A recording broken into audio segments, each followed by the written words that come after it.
Hey, what's up guys? This is BearStone Adventures, and today I got an awesome, super easy project for you, the shepherd sling.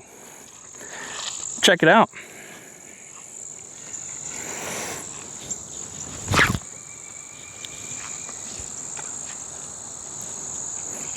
Just hit the river. Stick with me, I'm gonna show you step by step of how to make one of these. Super simple, all you need is some paracord, something for a little strap, you're good to go. Let's kick it. To start with, let's go over the materials that you need. First off, get yourself some paracord. You need the length of your arms doubled. So, that's my wingspan, twice over. That's how much string you need. Don't worry about fraying at the end. We're not going to use all of this, but you need this length for some extra slack to tie some knots in. We'll seal it up later. Next step. And the next and only other thing that you need is something for the pouch. Now, traditionally, they would weave it out of grasses and whatnot, or they would use leather straps. In this case, I got some leather straps where I wore through an old pair of flip-flops, and I'm gonna take this and this. That's gonna give me 2 leather straps. So, I'm just gonna cut these off right now for you. Slice right through that. Give yourself as much material as you can get. You don't want to rip these too much. Toss that away. This is what you need right here. And I'm going to cut these here and here, give myself 2 pieces of leather strap, and that's what I'm going to use for my pouch or cradle. It's where you put your ammo, so it's going to be pouch, strings coming off. See you then. All right, let's cut these to size.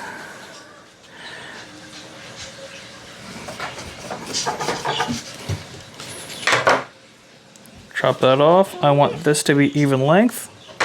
You got it. You got it. I'm making another sling, buddy. Why? Because it's fun, that's why.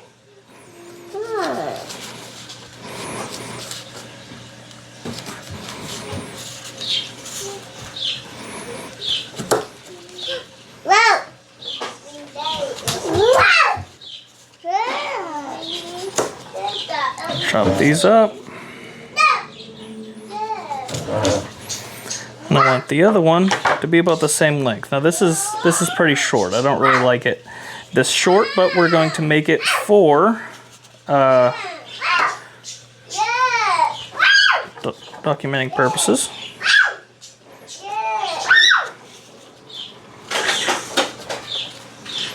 And I'm cutting off some edges. Just for aesthetics, just for looks.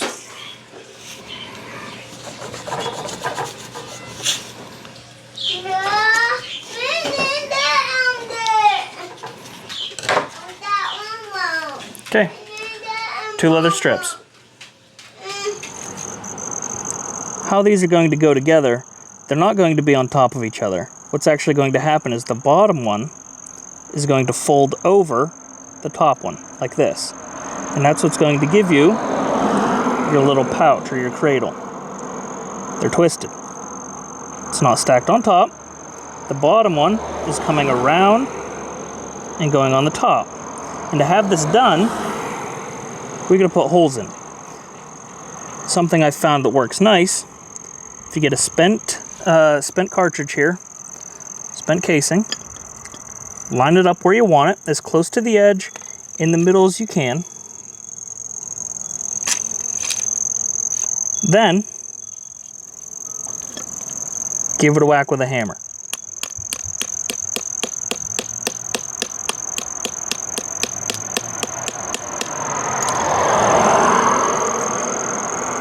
Cuts out a nice hole. And I'm going to do it again to the other side. Give myself an even hole.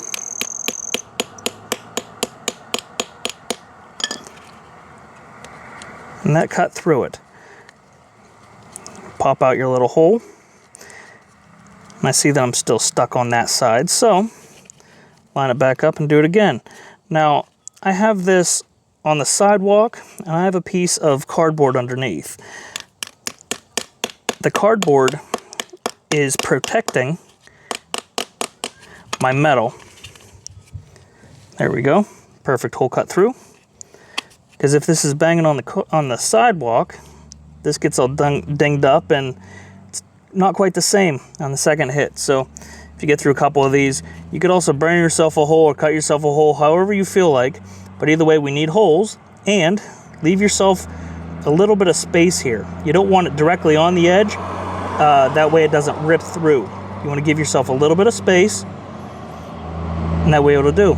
So let this truck go by real quick. I need 3 more holes. 1, 2, 3. Come back to you at that step. So remember how this works. The holes have to line up here, and the bottom one has to come around, and these holes line up. This gives you a little pocket. So if your holes line up, we'll get tying.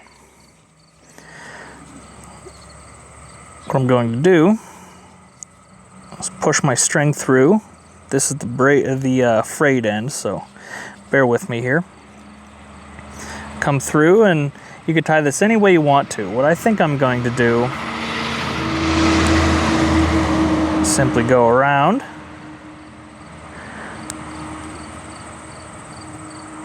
pull through, tie it on itself. What this is a simple cinch knot.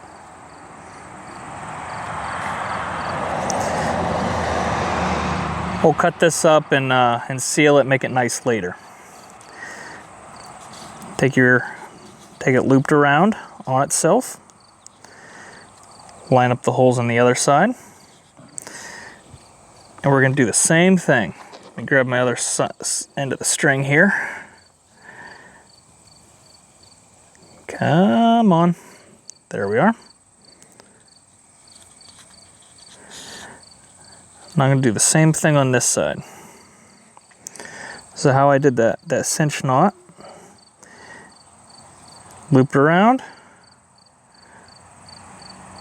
loop it around, and up through that little loop that you just made. Looks like a pretzel. Just gonna tie that tight. Then, whoop, cinches down on itself. Now made ourselves a nice little pocket with the other end of the string comes down here. We want these separated about the same length. So I'm gonna cut this here, pull out the espada, slice her through. I think I might need to sharpen that. There we go, put the knife away. Now we're ready for the next step. To understand the next step, you gotta understand how the sling works to start with. This is the one I already had done, and these are the 2 ends that I have, okay? One end connects to your finger. Now this is simply a cinch knot that goes down on my finger, middle knuckle, outside. The other side, I just have a knot. You hold on to the knot. When it's hanging down, even length between your finger and the knot. So, let me lock this in. Here we go. Sorry, my camera's focusing, so I had to fix that real quick. So, anyhow, even length to where this is hanging down, so it's not cattywampus and your ammo's falling out. This needs level as you're holding on to this, okay? And how this works is you spin it around and you let go of the knot. You essentially open your hand. The cinch knot's important because it holds tighter to your finger when you let go. You let go, and this goes. So, choose whatever side you want to be the side that connects to your finger. Straighten it out. You want to hold your pocket, and you want it to be about shoulder length. So, this is where it touches my shoulder. So this is where it needs to connect to my finger. So, loop around, and I'm doing a cinch knot, the same as I did. Same as I did on when I was putting the leather on.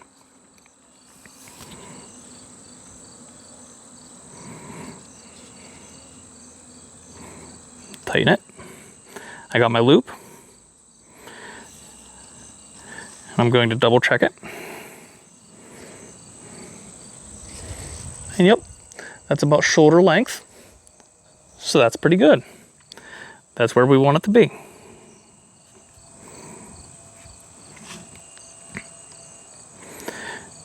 The rest of this string is essentially useless.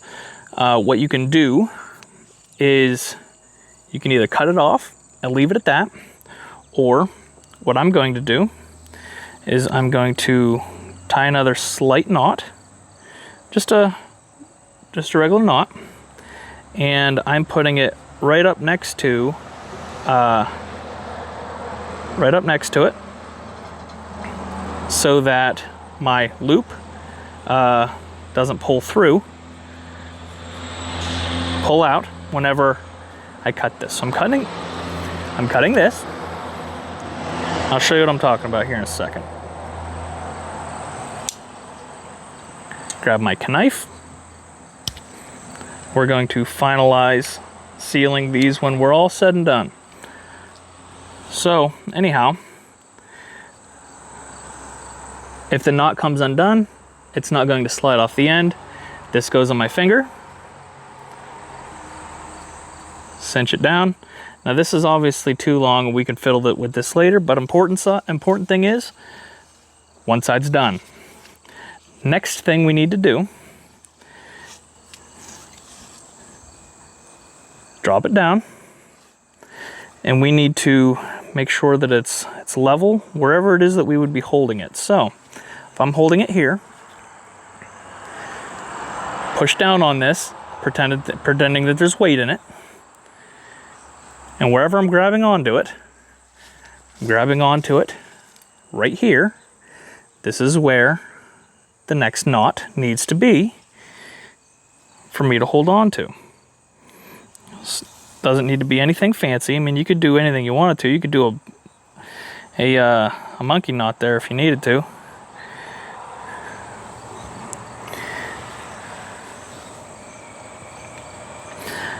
But whatever knot you do, that's where it needs to be.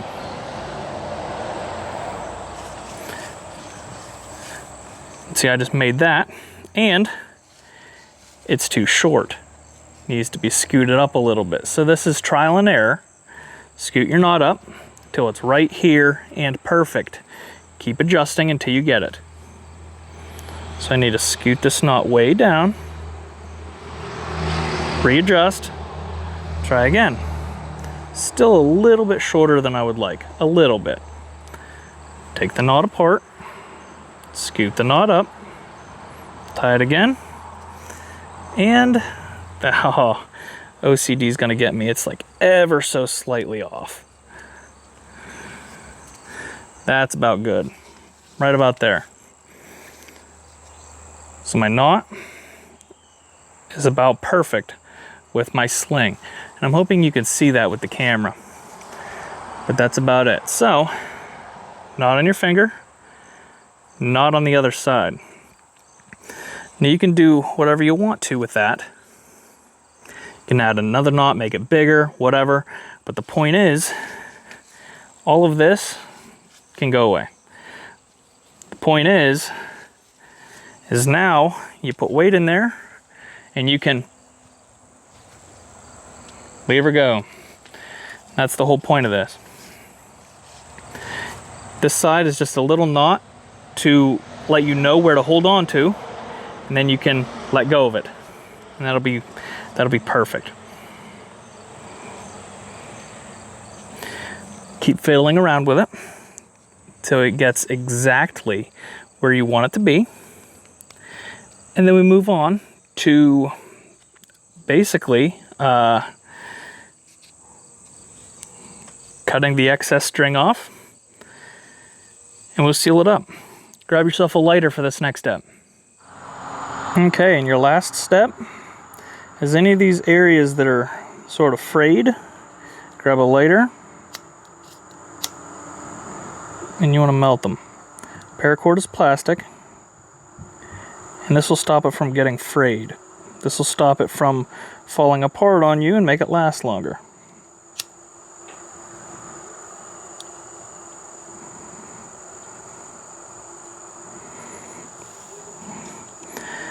Got some ends here.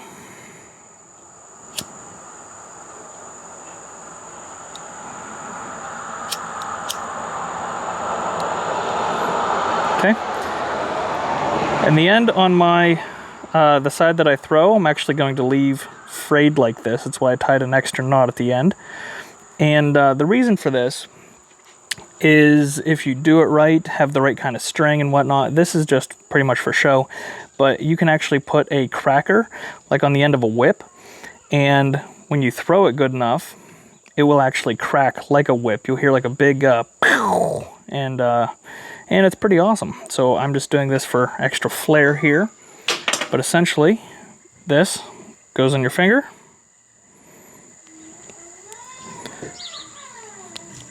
Get untwisted there. Hold on to your knot. Whip it around. Then you let go. And that's it. That is your sling. If you like this video, if it helped you, be sure to subscribe to BearStone Adventures. Hit that like button with the notification bell so you get the next one. Stick around here. I'm going to show you real quick a 30-second crash course of how to actually use this thing. So, for starters, get your ammo. You want to put it in the sling. I don't have anything in here for demonstration purposes, but put it in there. And the best way I found, they call this the figure 8 or the baseball throw or whatever name you want to put in there. Have it in there, have it swing behind you, up, around, and crack forward. So, how this looks, I might slow this down for you so you can see better. Like that. When you're coming around, you'll let go. So, and that's what I did in the beginning of this video. You could slow-mo that too if you need to, but okay. Next one you could do, put one in here. You just whip it around, and when you feel confident, let go. Another one you could do, same thing. Whip it from the side and let go. You can also do overhand, going this way, let go. The most popular is probably either underhand or above the head. And in my opinion, the best overall way is the one you're throwing like a baseball. How it ends up looking is you take it, your motion's the exact same way as throwing a ball. Your accuracy is the same as if you're throwing a baseball, only the ball's going, 200 miles an hour. So if you could throw straight, you can aim straight with this. And let go. I'll show you from behind. So it is back, around, let go. Side view. Back, around, let go. And that's the best one you got, in my opinion. It's whippy, it's awesome. If you do it right, with a cracker on the end, it will crack like a whip. This is awesome. But yeah, that's your 30-second crash course. Main goal is play around with it. If you're a kid, you might feel like David fighting Goliath with this thing. These are awesome. Cultures all over the world have hunted with these. It's called a shepherd's sling because obviously shepherds used it. Self-defense, protecting the sheep. You can go after lions and bears and wolves and all sorts of stuff with this. Like, this actually works. This is a early form of shooting projectiles, and if you practice, if you're accurate enough, these things can be wicked cool. Target practice with this thing. Keep working at it. Practice, practice, practice. Eventually, you'll learn when to let go and how to properly aim. The best way to do that is to just get your butt outside and do it. This is BearStone Adventures. I hope you like this one. Fun little project for you guys, and we'll see you on the next adventure. Later, guys.